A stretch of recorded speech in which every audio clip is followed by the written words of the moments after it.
morte nostra. Amém. Stella Matutina, Ora pro nós. nome de Patris et Filii et Spiritus Sancti. Amém. Firme, sediamos. Bom, senhores, nós começamos com 3 Ave Marias, não foi por acaso. O Instituto Plínio Corrêa de Oliveira, nós estamos aproveitando para gravar também essa reunião e, eventualmente, publicar no canal. O Instituto Plínio Corrêa de Oliveira é composto por católicos apostólicos romanos e as nossas posições, elas saíram deste livro, e elas têm origem nesse livro escrito pelo Dr. Plínio Corrêa de Oliveira, chamado Revolução e Contra-Revolução. O que significa revolução e contra-revolução? Esse livro o Dr. Plínio escreveu como um resumo da visão que ele tinha da história e daquilo que é o denominador comum de vários processos de ruptura da civilização cristã que ocorreram ao longo da história. Então, qual é a relação do protestantismo com a Revolução Francesa, da Revolução Francesa com o comunismo, do comunismo com essa espécie de estruturalismo ou revolução cultural, que, por exemplo, o Sínodo da Amazônia, qual é a relação disso tudo de uma coisa com a outra? Todas elas têm muita relação. E esse livro vai mostrar exatamente isso, porque é em torno desse tema, revolução e contra-revolução, que se desenvolve a maior luta a qual nós somos chamados hoje a atuar. Nós estávamos ouvindo outro dia uma fita do Dr. Plínio, que ele gravou na década de 70, 73, sobre as meditações de Santo Inácio para a formação espiritual, em que ele comentava dos 2 exércitos. Nós fazemos parte de um exército, que é o exército da Virgem, é o exército de Nossa Senhora. E nesse momento histórico, nós somos convidados a entrar e agir nesse exército contra o exército que quer destruir a civilização cristã. Esse é um convite que Nossa Senhora nos faz. Já no Gênesis, está na Sagrada Escritura, na Bíblia, quando Adão e Eva estavam sendo expulsos do paraíso, Deus, olhando para a serpente, disse a ela que ela se rastejaria pela terra, etc., e que ela armaria botes ao calcanhar da Virgem, mas que ela lhe esmagaria a cabeça. Aliás, naquele estandarte nosso ali atrás, está escrito Ipsa Contre, tem o brasão do Instituto em cima. Ipsa Contre, exatamente, ela esmagará a cabeça dessa serpente. Há uma posteridade, há uma descendência dos filhos da serpente e dos filhos da Virgem. E nesse momento da história se desenvolve a grande luta da nossa época entre a revolução e a contra-revolução. A revolução é esse processo de descristianização de todo o Ocidente, que vai fazendo com que uma civilização que era católica, o Ocidente foi banhado pelo sangue de nosso Senhor Jesus Cristo, ele se desenvolveu por causa desse sangue de nosso Senhor Jesus Cristo, da ação da Igreja. Esse Ocidente foi passando por um processo de descristianização. Como é que esse Ocidente, que era tão católico, chegou hoje a permitir, por exemplo, a pessoa vai na Paulista, às vezes tem as passeatas do orgulho homossexual. Nada mais contrário à visão de castidade que a Igreja sempre defendeu. Ou a marcha do MST, a invasão de terras, ou, por exemplo, o Partido Comunista, a ideologia de gênero, o aborto, a maconha, todos esses fenômenos que parecem, às vezes, aleatórios. Afinal, uma pessoa que defende o aborto pode ser contra o casamento homossexual. Então, fica aparecendo para as pessoas que são coisas autônomas, mas elas não são, elas fazem parte de um mesmo processo, que é esse processo de descristianização do Ocidente. E exatamente porque ele é multifacetado, ele é multiforme, ele às vezes age por um lado, às vezes age por outro lado, que a pessoa tem dificuldade de ver a unidade do processo. Imagine os senhores, por exemplo, se o senhor tosse agora, o senhor faz assim, cough, cough. Daqui a 5 minutos, o senhor Samuel ali tosse, cough, cough. Depois o senhor Bissoli, cough, cough. 10 minutos depois, ninguém vai dar a mínima importância, porque foram fenômenos em momentos diferentes. Olha, imaginem se todo mundo, ao mesmo tempo, no mundo inteiro, tossisse. Aí todo mundo ia parar, alguma coisa está estranha. Bom, o nosso papel é explicitar a unidade de todas essas causas que parecem tão contraditórias e tão diferentes. Porque quando nós fazemos isso, nós fazemos com que a pessoa veja algo que ela não está vendo. E, além disso, mostrar para onde caminha esse processo. Como ele é um processo revolucionário, ele tem um início, ele tem um meio, ele tem um fim, ele é processivo. Então, nós conseguimos antever as consequências para onde ele vai rumar. É por isso que o Dr. Plínio, já na década de 60, 70, ele escreveu em 50 esse livro, quando ele escreveu esse livro, ele já dizia qual seria a quarta revolução. Ninguém falava do indigenismo. Ninguém jamais imaginaria que, de repente, iam colocar a vida da tribo como uma espécie de ideal para o mundo. O Dr. Plínio escreveu na década de 70 um outro livro também, baseado nas mesmas ideias, Tribalismo Indígena, Ideal Comum no Missionário para o Brasil do século XXI. Ele escreveu esse livro em 1970, dizendo isso aqui vai ser lançado no século XXI. Nós estamos no século XXI e no ano passado nós tivemos o Sínodo da Amazônia. E agora nós temos os índios acampados em Brasília, o Brasil que tem, digamos, 0,1% de índios, talvez menos, vivendo em tribos. De repente parece no mundo inteiro como se ele fosse uma nação indígena e que os brancos estivessem espoliando os índios. Como é que o Dr. Plínio percebeu isso com 50 anos de antecedência? Por causa dessa chave de interpretação da história, que vai mostrar a unidade desses processos todos em função de duas paixões humanas desordenadas, que é a revolução sobre explorar. Quais são essas duas paixões humanas, senhor Luiz? O senhor que já assistiu às reuniões, uma parte delas. O senhor esqueceu? Algum dos senhores lembra? Lembra? Sensualidade E? orgulho. Orgulho e sensualidade. Exatamente. O orgulho e a sensualidade, elas têm uma reversibilidade uma em relação à outra. O orgulho, em certo sentido, é a sensualidade da alma, enquanto que a sensualidade é o orgulho do corpo. O corpo que não aceita regras, ele quer uma espécie de liberdade, porque ele é uma espécie de corpo orgulhoso, ele cai na sensualidade. O espírito sensual é aquele que vai se deixando levar pelo amor próprio, por pensar sempre em si. É uma espécie de pecado de sexto mandamento, pensar sempre em si, mas é um pecado de espírito. É uma analogia que eu estou fazendo. Evidentemente, o orgulho e a sensualidade são coisas distintas, mas elas têm essa reversibilidade. O orgulho faz com que a pessoa não aceite nada superior a ela, que ela vá cair no igualitarismo. Então, o filho não aceita a autoridade do pai, o aluno não aceita a autoridade do professor, o empregado não aceita a autoridade do patrão, o fiel não aceita a autoridade do religioso, do padre. Esse último ponto que eu dei foi a Revolução Protestante.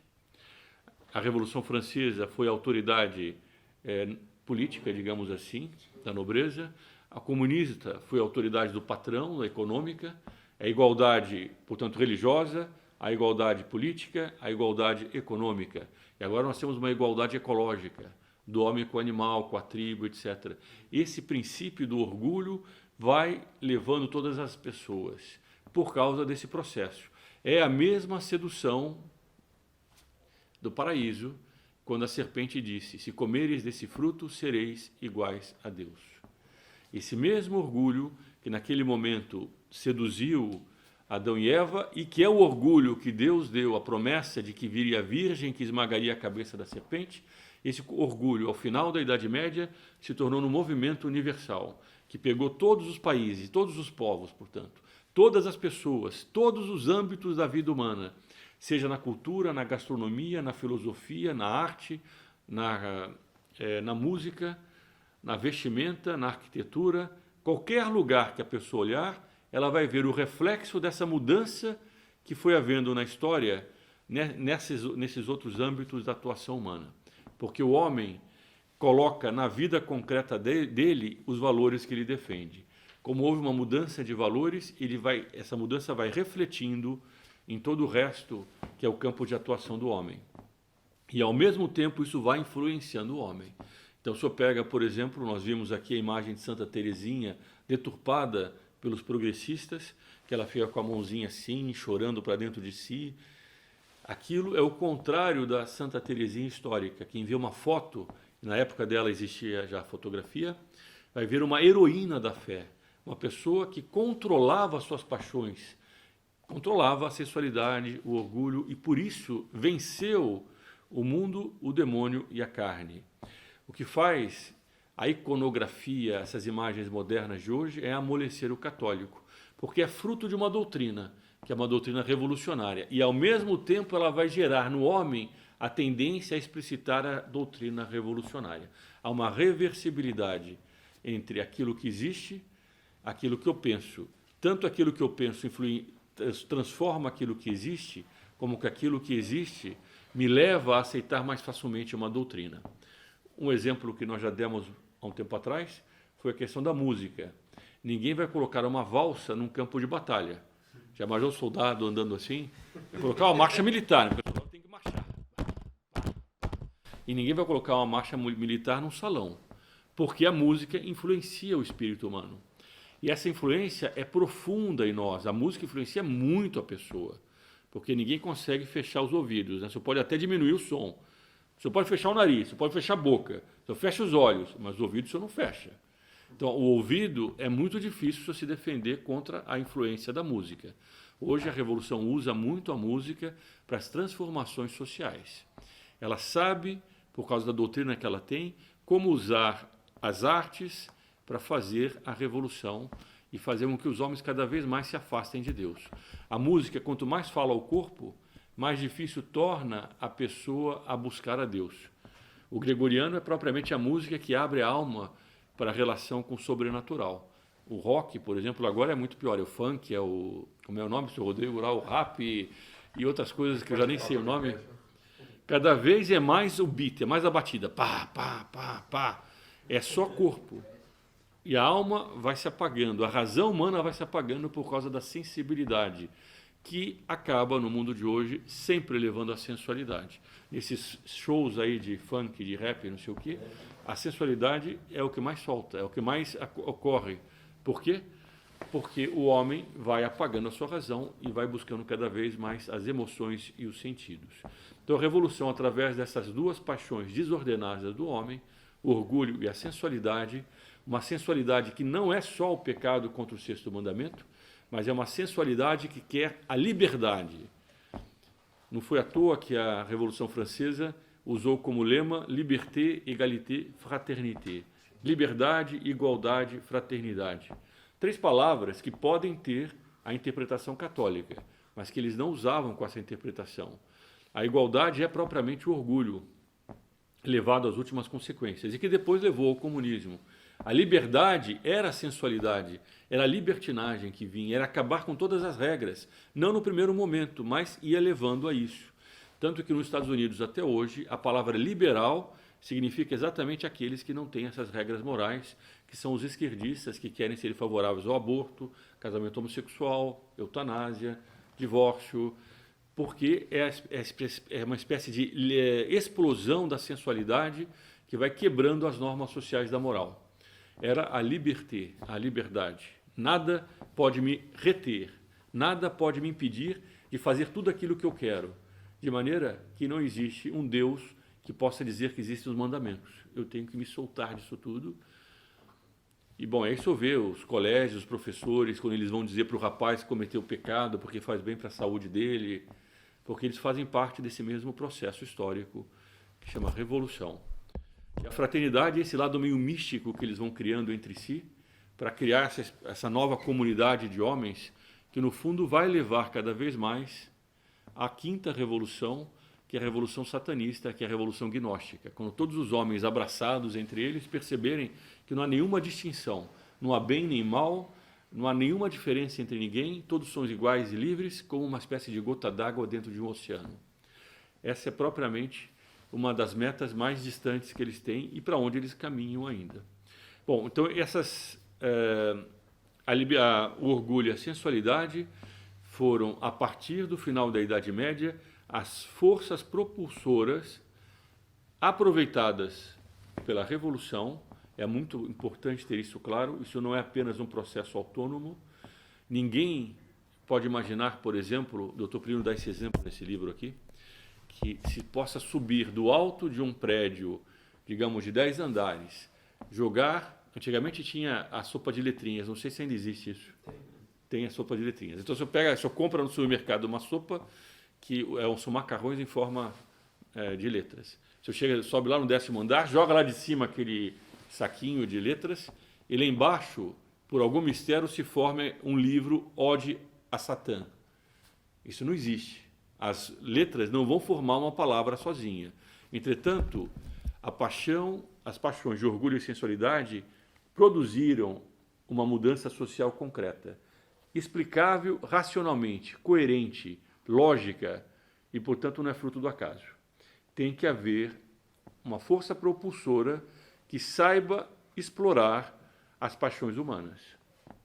E a igreja sempre disse isso, e desde o Gênesis já está presente, a serpente lhe armará botes ao calcanhar, porque existe aqueles que seguem o contrário de nosso Senhor Jesus Cristo, que querem implantar na terra não o reino de Cristo, mas o reino do demônio. É o que Santo Agostinho chamava da cidade do homem. Os senhores já ouviram falar na Civitas Dei? É um dos livros mais famosos de Santo Agostinho, que ele fala que há duas cidades. A cidade de Deus, onde todos os homens cumprem os 10 mandamentos, e a cidade do demônio, que também é a cidade do homem, onde cada um é livre, faz o que quer, é igual, é fraterno. Ninguém precisa seguir os 10 mandamentos. Então imagine os senhores, onde ninguém fala a verdade, onde ninguém respeita a direito de propriedade, a castidade. O que é a cidade do homem? É o homem, a cidade do homem é onde o homem se coloca no centro de tudo. Ele é o próprio Deus. A cidade de Deus é aquela em que o homem serve a Deus e ama a Deus sobre todas as coisas, e por isso cumpre os 10 mandamentos. Então, a Igreja Católica nos convida a fazer da terra a cidade de Deus. A Revolução quer fazer da terra a cidade do homem.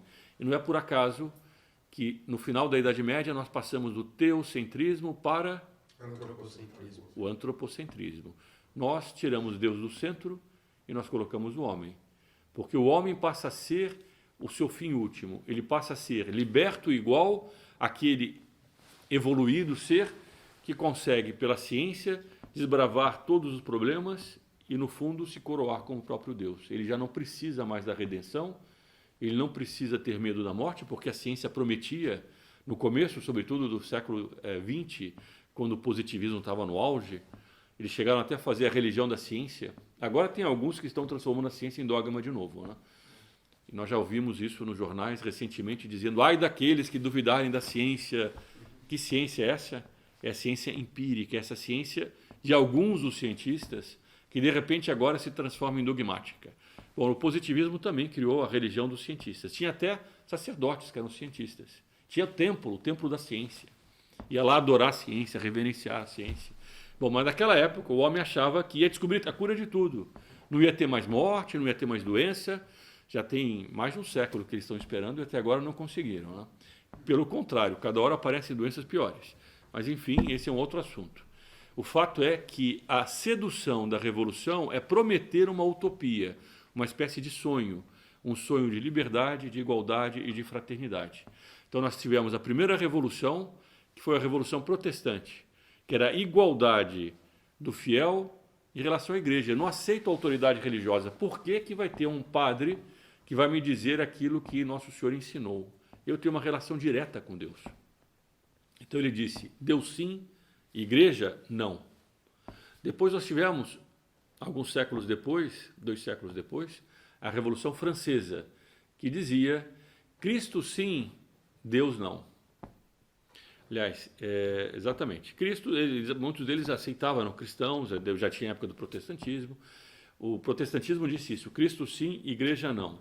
Depois da Revolução Francesa, disse... Deus sim, Cristo não. Exatamente. Deus sim, Cristo não. Eles eram deístas, acreditavam numa entidade superior, o grande arquiteto do universo, etc. Deus sim, Cristo não. Obrigado.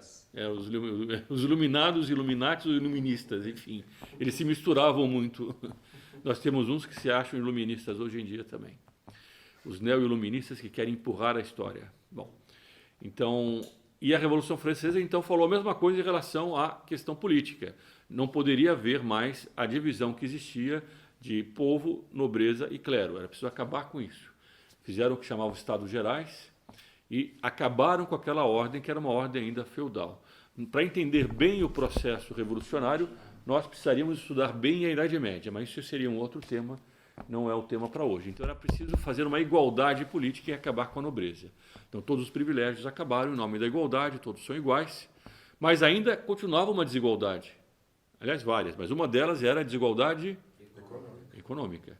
Os homens continuavam sendo mais ricos ou mais pobres. E podiam dizer, o senhor não é mais nobre. Tá bom, mas acontece que ele podia ser mais inteligente, a família dele durante séculos sabia fazer certas atividades, e, enfim, produziu mais, era mais rico. Não é possível, se são todos iguais. Se eu defendo a liberdade, igualdade e fraternidade, por que tem uma pessoa mais rica do que eu? Por que uma pessoa tem uma BMW, o outro não tem nem um carro para andar, não tem nem patins? É uma terrível injustiça, né? Evidentemente, ninguém está defendendo aqui a miséria. Pelo contrário, quanto mais igualitária a sociedade, mais ela vai à miséria.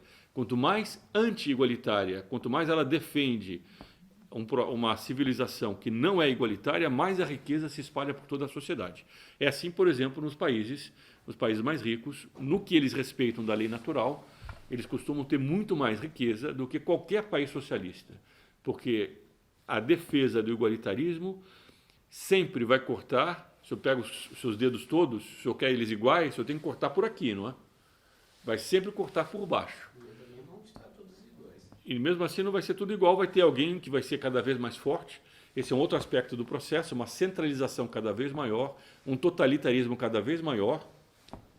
Luís XIV, que era o rei Sol, o rei absolutista por excelência, nunca conseguiu colocar um imposto para toda a França, porque cada lugar tinha seus privilégios, as suas leis privadas, tinha seus costumes, e não existia essa centralização. A Revolução Francesa já podia fazer, através de uma canetada, podia fazer uma revolução.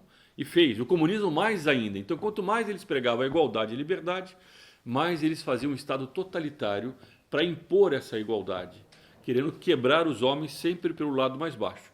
Só que quando o senhor faz isso, o senhor faz com que ninguém mais admire. Esse dedinho, se ele pudesse pensar e ele quisesse ficar mais alto, ele admiraria esse daqui. Olha, eu vou trabalhar para chegar a ficar desse tamanho aqui, né? Eu quero ficar mais alto, eu quero ver o mundo lá de cima. O dedinho está olhando lá de baixo. O que acontece? Quando o senhor não tem nada para admirar, só para invejar, o senhor já não trabalha como o senhor trabalhava, o senhor já não progride como o senhor progrediria. O senhor vai ficar cada vez mais preso numa situação de pobreza, que é o que aconteceu com todos os países comunistas. Já Aristóteles, antes de Nosso Senhor, muito antes de Nosso Senhor, na Grécia Antiga, dizia que ninguém cuida daquilo que não é seu como cuida daquilo que é seu. Vou repetir, ninguém cuida daquilo que não é seu como cuida daquilo que é seu. Se o senhor tem um carro, o senhor vai cuidar bem desse carro. Eu não tenho dinheiro para comprar outro, eu quero cuidar muito bem do meu carro. Eu vou limpar ele todo dia, vou deixar ele andando bem. Se o carro é público, o senhor vai limpar o carro do outro? O outro que vai usar o carro seu, que não é seu já? O senhor vai limpar o carro? O senhor vai cuidar dele como cuida do seu? Evidentemente que não. É bem aquele ditado, quando é algo que você faz para você, você faz de todo bom coração, mas se é algo para outra pessoa, você faz como se fosse de qualquer jeito, ou nem faz, para falar a verdade.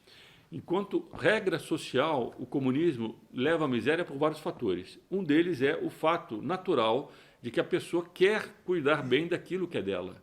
Ela quer manter aquilo, ela tem um estímulo para se enriquecer, ela tem um estímulo para guardar dinheiro. Eu quero hoje trabalhar, eu vou ficar trabalhando a semana inteira. Vou guardar esse dinheiro porque eu quero progredir na vida. Comunista, o que adianta o senhor trabalhar 10 horas ou fazer pela metade do seu trabalho se o senhor vai ganhar a mesma coisa? Se no final o prêmio seu vai ser o mesmo do outro, que é um preguiçoso. Numa sala de aula, se todos os alunos recebessem a mesma nota, os melhores estudariam? Pode ser que um ou outro, por virtude, queira estudar, mas enquanto conjunto social, não. Então, a sociedade, ela se beneficia pela ganância dos homens num sistema em que as pessoas são livres para enriquecer. Até a ganância dos homens, que é um defeito, beneficia o conjunto da sociedade. Já no sistema socialista, nem o altruísmo das pessoas é suficiente para gerar riqueza para a sociedade. Ela vai sempre terminar numa pobreza. Porque, como o senhor mesmo disse, e bem lembrou, e é o que Aristóteles dizia, ninguém vai cuidar tão bem daquilo que não é dele, como cuida daquilo que é dele. Eu lembrei até uma história assim que eu estava falando com o Wesley um tempo atrás sobre o Robin Hood, que é um personagem assim bem fictício que o pessoal cita, às vezes assim como ele era aquele herói do comunismo em si, que ele roubava do rei e dava para os pobres. Só que eu ensino no final, ele percebeu, que adianta eu roubar do rico e dar para o pobre, sendo que o pobre vai ficar rico e e o rico vai ficar pobre depois. Aí, Dava na mesma. aquela bipolaridade assim. Claro, depois, digamos, pobre sempre vai existir gente mais rica e mais pobre. Evidentemente, numa sociedade católica, ela é sempre moldada pela caridade, é preciso que as pessoas recebam sempre o necessário, existe aquilo que é de lei natural e todos os homens têm que ter acesso a isso. O que ocorre é que no sistema, quanto mais a pessoa se afasta da lei natural, mais ela vai gerar o contrário daquilo que ela está defendendo, não é que ela fale em nome do pobre. Porque é comum socialistas, eu defendo o pobre, igualdade. Se o senhor tira do rico para dar ao pobre, o que vai acontecer? Vai acontecer que o senhor consegue alimentá-lo durante um pouco de tempo, depois já não há mais o dinheiro que existia. Eu acho que é uma frase daquela Margaret Thatcher, que foi primeira-ministra da Inglaterra. O socialismo acaba quando acaba o dinheiro, né? Ou pelo menos algo nessa linha. Não me lembro a frase exata. Isso mesmo, o dinheiro acaba quando acaba o dinheiro o socialismo acaba quando acaba o dinheiro dos outros. Acaba o dinheiro dos outros. Se alguém está vivendo sem trabalhar, é porque alguém teve que trabalhar sem gastar. Se alguém está, digamos, gastando o dinheiro sem trabalhar, é porque o outro teve que fazer o dinheiro sem gastar. Trabalhar sem ganhar. Sem trabalhar sem ganhar. Não existe trabalho gratuito. O cobrador do ônibus não está lá gratuitamente. Alguém tem que pagar para ele. Aí eu quero passagem gratuita. Bom, tá bem, então o Estado vai pagar. Quem é que vai dar o dinheiro para o Estado? Vai sair da sociedade. Só que, quanto mais o dinheiro sai da iniciativa privada, que produz muito mais do que o Estado, e vai para o Estado, o que vai acontecer? A produção vai diminuir. A qualidade diminui. Exatamente porque o particular quer enriquecer e por isso ele faz o possível para ter lucro e para fazer as coisas funcionarem, andarem e progredir.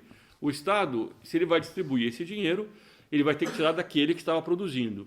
Então vai haver menos produção para que haja maior distribuição. Alguém vai ter que pagar. Enquanto numa sociedade bem estruturada, evidentemente, é natural, o Estado deve cuidar de alguns assuntos, a segurança pública, por exemplo, mas jamais, por causa desse mito igualitário, fazer o que fazem os socialistas. Eles vão criando um super-estado que, no fundo, se a pessoa olhar, vai se substituindo a Deus. Porque para o comunismo a matéria era eterna. Eles que negavam a existência de Deus acabavam acreditando numa matéria eterna, numa espécie de materialismo que eles endeusavam. E um igualitarismo que produziu as piores atrocidades dos nossos séculos, do século passado, porque o nazismo também era igualitário, ele era a antiburguesia deles, o combate à burguesia, entrava muito do ódio igualitário também, e sobretudo porque não aceitava a autoridade moral que deve existir acima de todos os homens, é por isso que eles eram socialistas. O que é um socialismo? O socialismo é uma espécie de inflamação da sociedade. Nós vivemos em sociedades, nós vivemos entre nós. A doutrina socialista, ela retira da lei natural e passa para o conjunto da sociedade as normas. E vai fazendo com que a sociedade seja a autora da transformação social. Então já não são os indivíduos que são heróis, como eram os santos, por exemplo, eram os indivíduos que iam para frente defender as coisas, mas era a sociedade e o Estado que é o engendrador da mudança social. E eles vão criando uma espécie de coletividade, essa coletividade deve dar a norma e ela passa pelos interesses, inclusive, da moral individual. E a moral individual eles chamam a moral burguesa, que eles odiavam, tanto o nazismo quanto o comunismo, por causa desse princípio que é um princípio socialista, que nasceu depois da Revolução Francesa. É o filho do iluminismo, é o filho do positivismo, que foi dar nos grandes socialismos, o nazismo, nacional-socialismo, e o comunismo, que era o internacional socialismo. Eles brigavam entre si, brigavam à morte, e depois faziam pactos também de vez em quando, como o pacto Ribbentrop-Molotov. Eles eram inimigos e eram amigos, dependendo das circunstâncias. Mas ambos eram socialistas, por vias diferentes, e filhos do mesmo processo. Amigo até conseguiu o próprio interesse dele. E depois brigava de novo. E o nazismo levou muita gente boa por causa disso. Ele se apresentava como anticomunista, ele era anticomunista. Porque o comunismo é internacional e o nazismo é nacional, é nacionalista. Então ele tinha um viés muito contrário ao comunismo, por esse aspecto, mas não contrário ao socialismo. Ambos eram filhos do mesmo processo histórico. Bom, então nós tivemos a Revolução Comunista, que queria derrubar a igualdade, queria a igualdade econômica. Agora nós temos a Quarta Revolução, que o Dr. Plínio chama da Revolução Estruturalista, tribalista, indigenista, ecologista, como preferirem dar a palavra. É o que está na moda hoje. É abraçar as árvores. Você vai lá, eu quero abraçar as árvores, Porque no fundo ela tem a mesma vida que eu tenho também. Quem sou eu para cortar a arvorezinha, né? Hã? Pachamama. Pai de Não pet. vai ter nem mais papel, porque a gente não vai cortar mais árvore. Não, tem que ser papel sintético. A comida sua vai ter que ser sintética daqui a pouco. Feita numa impressora. Vai lá, já estou inventando uma comida sintética, viu? Vai ser em cápsula. Comida em 3D. Cápsula, exatamente. 3D, sei lá o que mais. Os senhores já devem ter visto isso. Vai lá, abraça a árvore, fica lá no meio da árvore assim. Se vai fazer yoga, se coloca a mão aqui, para o senhor entrar em harmonia com a natureza. A natureza é uma espécie de Deus, já não é mais o estado, já não é mais a matéria. É a matéria ainda, mas é uma matéria mística. Agora é a matéria natural. É a matéria da natureza. Que era a mesma coisa que diziam as bruxas na Idade Média, os gnósticos da Idade Média, era a mesma doutrina. Panteísmo puro. Eles que É se panteísmo. diziam materialistas estão fazendo a mesma coisa. Vão caindo no panteísmo, exatamente. Os próprios pagãos também eram assim. Os pagãos, todos eles, é a mesma religião que a religião, desde o paraíso, é a religião oposta à religião que deu depois a religião católica, que era a religião transcendente. São duas vias diferentes religiosas. Uma via que ama a Deus acima de todas as coisas e outra que ama o homem acima de todas as coisas. São as duas cidades, são os dois processos, revolução e contra-revolução. A primeira via é a via da religião transcendente, é a religião da fidelidade, que passou por Abraão, Isaac, Jacó, depois veio o nosso Senhor Jesus Cristo, a religião católica. E outra via é a via dos imanentistas, dos panteístas, é a via gnóstica. E agora vai ficando cada vez mais explícita com as religiões orientais, que querem ter uma espécie de harmonia com a natureza. Aí aparece uma menininha chamada Greta Thunberg, que vai dizer que nós precisamos cuidar da Mãe Terra. Vai aparecer no Vaticano a Pachamama, o sino da Amazônia, porque é preciso agora respeitar a Mãe Terra. A Mãe Terra se tornou quase uma espécie de nova divindade. Fora as girafas na Amazônia, os pinguins. Que Os aparecem pinguins, na é, Amazônia. claro. É toda a maluquice que aparece por aí. Mas existe algo que eles fazem. Se tem duas tartarugas no meio de uma estrada, isso para a construção da estrada, até resolver o problema ecológico, né? Eu estou exagerando um pouquinho, mas é para onde as coisas estão indo. De tal maneira, a ecologia vai tomando esse aspecto. Então, depois da Quarta Revolução, nós temos a explicitação da gnose, exatamente porque é um processo. Se nós pegássemos o homem medieval e disséssemos para ele, olha, você que está adorando a Deus tem que adorar o demônio, ele ia pegar a espada dele e cortar a cabeça, porque naquela época era assim, né? Não tinha tribunal, justiça e não sei o que mais. Não, né? Na Idade Média não funcionava, nem passava pela Inquisição. Se eu chegasse para um homem medieval e dissesse um absurdo desse, ele pegava a própria espada e cortava a sua cabeça. Ele ainda era meio bárbaro e tudo, né? Tinha um desses que, se eu não me engano, era Átila. Átila chegou até Roma, foi invadindo tudo. Enfim, depois os povos foram se convertendo, os povos bárbaros, mas ele colocava a carne debaixo da perna dele e a perna dele em cima do cavalo, né? Porque assim ele ia comendo e ela ia salgando com o sal do cavalo, do suor do cavalo. Eram povos bárbaros, eles tinham coisas assim. E de vez em quando pegava a espada e cortava a cabeça do outro. Então se eu chegasse para um medieval, que ainda tinha muito daquilo, e falasse um absurdo desse, olha, você vai cair no nudismo. Dr. Plínio, por causa desse livro, na década de 50 e 60, escrevia artigos. O mundo vai defender daqui a pouco o nudismo. Porque é o processo histórico. É o processo da sensualidade, do orgulho. Ele tem que levar a isso.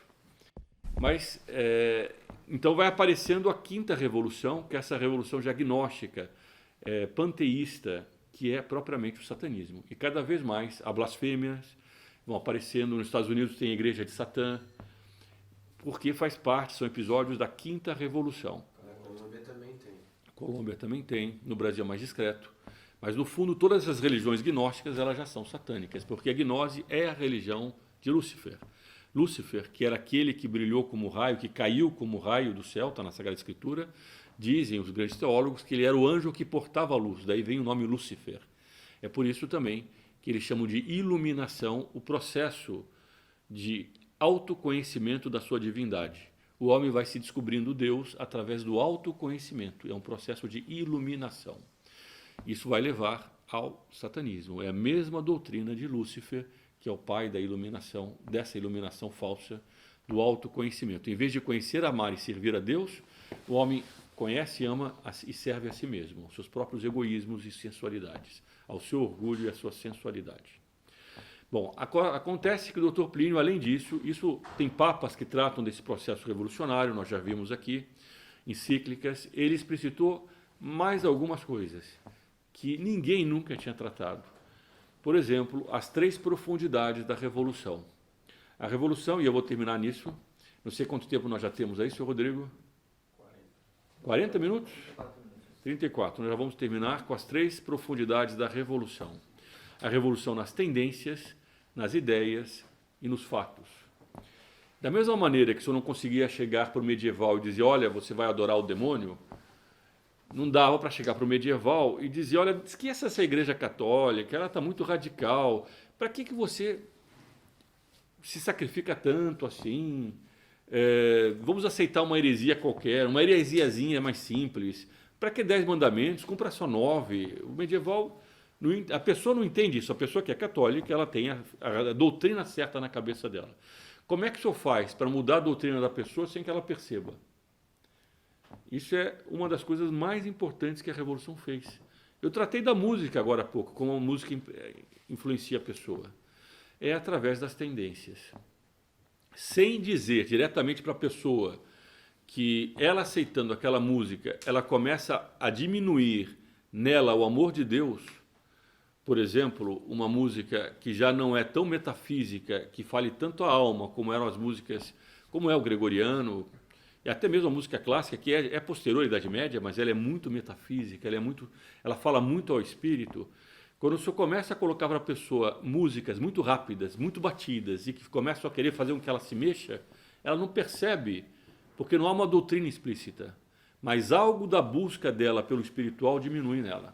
E é muito mais fácil, quando o senhor influencia a pessoa assim, chegar para ela dizendo alguma coisa que vá na linha daquela tendência que ela já aceitou. Então o medieval, que era muito sério, o medieval era sério, ele gostava de coisas lindas, ele ria também, ele se divertia, mas ele era uma pessoa que levava as últimas consequências, os princípios, ele tinha uma certa conduta, uma conduta direita. Isso pelo menos é o conjunto de uma época histórica, isso não é todos os homens não são assim, mas o conjunto de uma época histórica forma uma ideia dessa época histórica, pelo menos daquilo que ela tinha como mais sobressalente dela, mais nítido daquilo que ela demonstrava. Só que chega alguém para ele e começa a tocar trovas, chegam os trovadores. Então vai lá, vai tocando umas musiquinhas engraçadas, românticas. Imagine agora, em vez de lutar pela honra, vamos lutar pelo amor de uma donzela. Ele começa, no primeiro momento ele não diz isso, mas ele vai contar através das trovas versos românticos, muito bonitos. Então, como era a Dulcinea, tem um famoso romance medieval, eu agora me esqueço o nome, mas que no final eles são enterrados um do lado do outro porque não podiam ficar juntos. Eu não estou falando de Shakespeare, já era...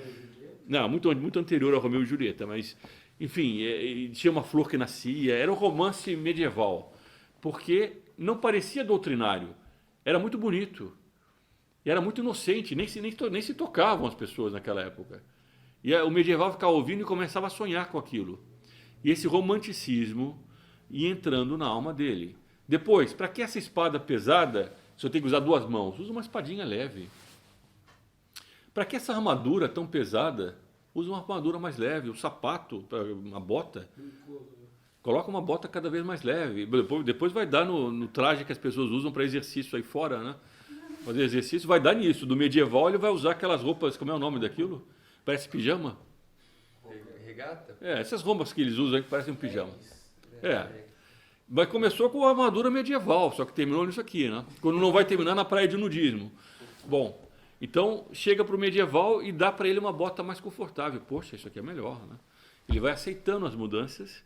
Quando ele começa a perceber, ele já está disputando não mais a glória de Deus, mas o afeto de uma donzela.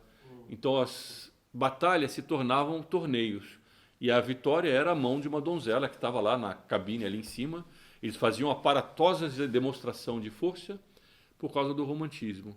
As músicas se tornavam sensuais, as artes se tornavam cada vez mais antropocêntricas, colocando sempre o homem no centro.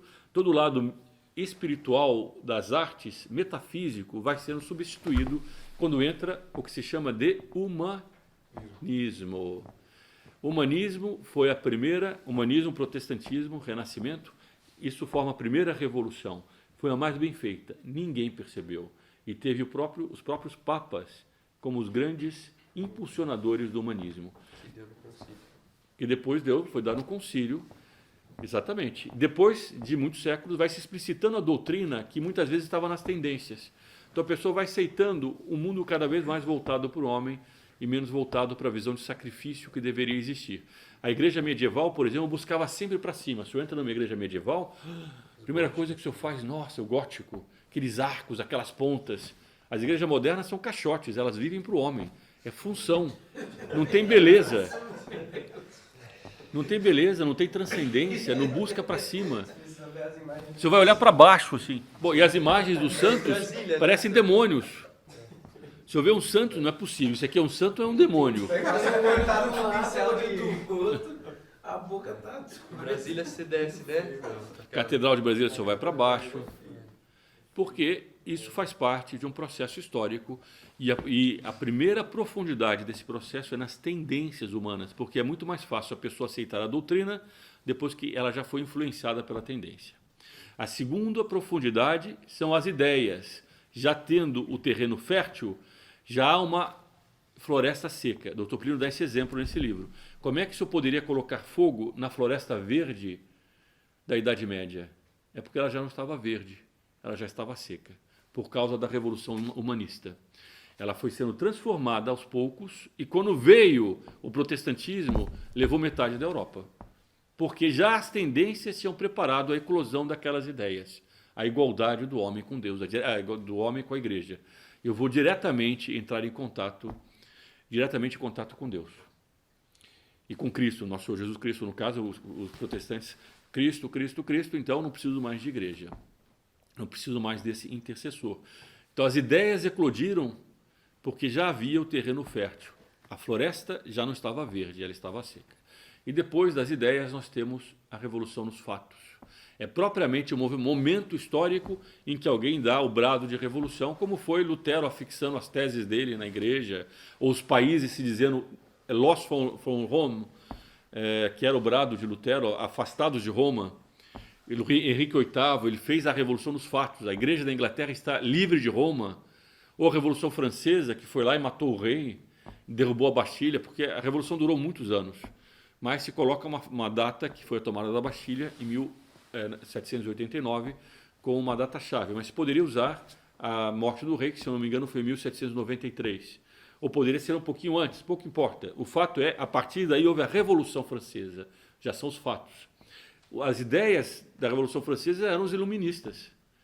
Os iluministas chegavam com as ideias bonitas deles, Voltaire, Robespierre, Babeuf, Rousseau, exatamente, o contrato social, etc. Todos esses são os iluministas. O Babeuf já era um iluminista tão radical que ele já era comunista.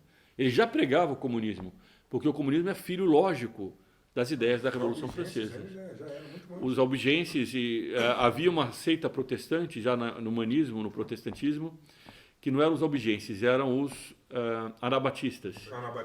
Os anabatistas já eram comunistas, já no protestantismo, porque em germe, todo o processo revolucionário, até a gnose, estava no primeiro movimento.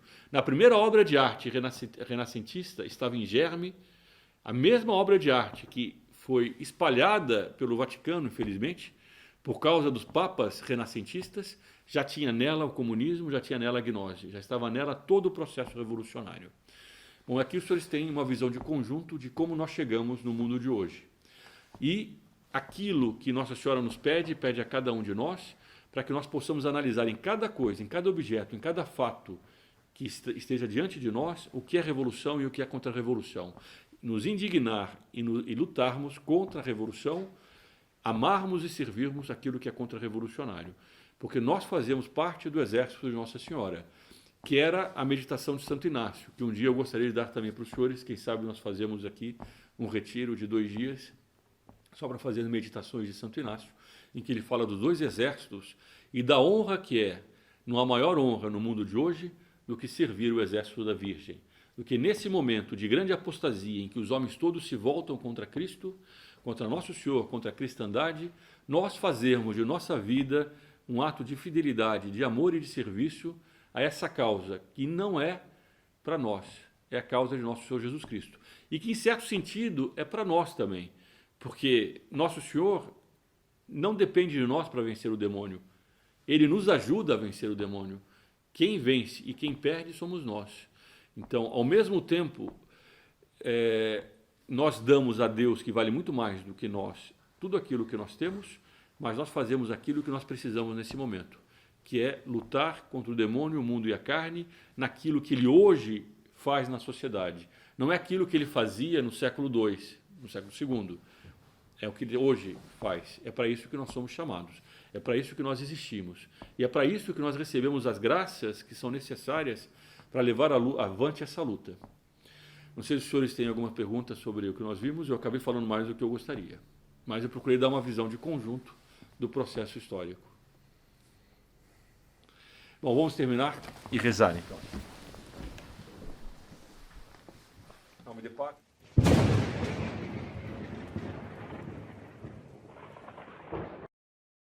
Chegamos ao final deste vídeo e eu gostaria de lhe convidar, se você ainda não é inscrito, para que se inscreva neste canal.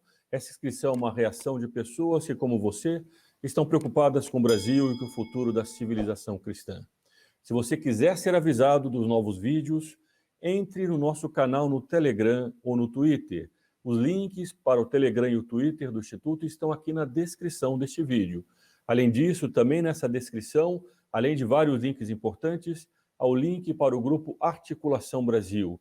Se você quiser receber alguns benefícios específicos que nós separamos para essas pessoas que fazem parte desse grupo, dê uma olhada neste link e veja aquilo que você receberá, ao mesmo tempo que permitirá essa ação que nós estamos desenvolvendo no Brasil. Entre esses benefícios está a missa, todos os meses celebrada na sua intenção e de seus familiares. Também, na minha opinião, a melhor revista de cultura católica do Brasil, que é enviada ao seu endereço, ao endereço que você indicar, que é a revista Catolicismo. Tudo isso e muito mais aqui nesse link do Grupo Articulação Brasil. Dê uma olhada. Aqui ao meu lado começam a aparecer alguns vídeos recomendados. Dê uma olhada também nesses vídeos, compartilhe entre seus amigos. Muito obrigado, viva Cristo Rei e Sua Mãe Maria Santíssima.